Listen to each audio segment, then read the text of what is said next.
দেখুন কেটে দেখাচ্ছি একটা, এই তো কত সুন্দর লাগছে ভিতরে জিনিসটা, কত সুন্দর। অল্প একটু কালো জিরে ময়দার সাথে আর স্বাদ মতো সামান্য নুন, তো অল্প একটু পানি দিয়ে আমি ভালো করে এটা ডো তৈরি করে রাখছি। তো এইরকম একটা ডো তৈরি করে আমি 10 মিনিট এখন রেস্টে রাখছি। গোটা জিরে, অল্প একটু কালো জিরে ফোড়নের জন্যে, পেঁয়াজ কুচি, ছিলে বেটে রাখা সোয়াবিন, বন্ধ করতে স্বাদ মতো নুন,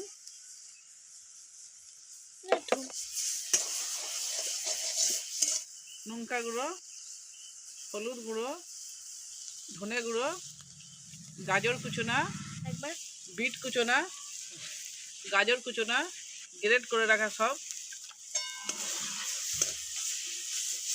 ক্যাপসিকাম, পানি দেবো, কাসুরি মেথি সব শেষে হাতে ঘষে আমি দিয়ে দিচ্ছি।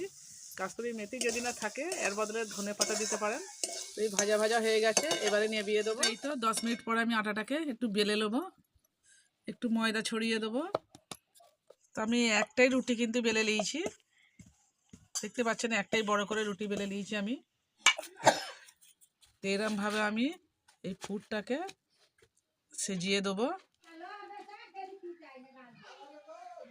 তো এরমভাবে আমি গোল করে বসিয়ে নিয়েছি এটাকে। তো আমি ছুরির সাহায্যে এরমভাবে কিন্তু কেটে নেবো। তো ছুরি দিয়ে আমি গোল করে কেটে নিয়েছি। তো এবারে আমি এরমভাবে একটা একটা করে এরমভাবে মুড়ে দেবো।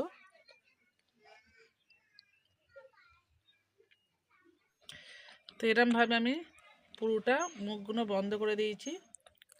বাসনটা আমি তেল বিরাজ করে রেখেছিলাম আগে থাকতে, ওর মধ্যে আমি এটা দিয়ে দিচ্ছি। ওর মধ্যে আমি একটা স্ট্যান্ড বসিয়ে দিয়েছি, তারপরে আমি এই বাসনটা বসিয়ে দিচ্ছি।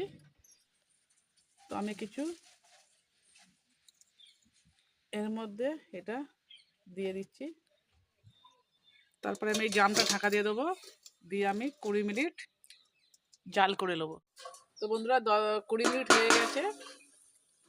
তো 20 মিনিট পর আমি খুলে দেখবো, তো ওই জামটাতে ঢাকা দেওয়া হচ্ছে না, সেই জন্য আমি এই বাসনটা ঢাকা দিয়েছি। তো দেখুন এবার নামাবো আমি। তো এই তো ঠান্ডা হয়ে গেছে, আমি একটু কেটে দেখাবো কীরকম হয়েছে। তো আমার এই রেসিপি যদি ভালো লেগে থাকে অবশ্যই আমার চ্যানেলটাকে সাবস্ক্রাইব করবেন, করে পাশে থাকবেন।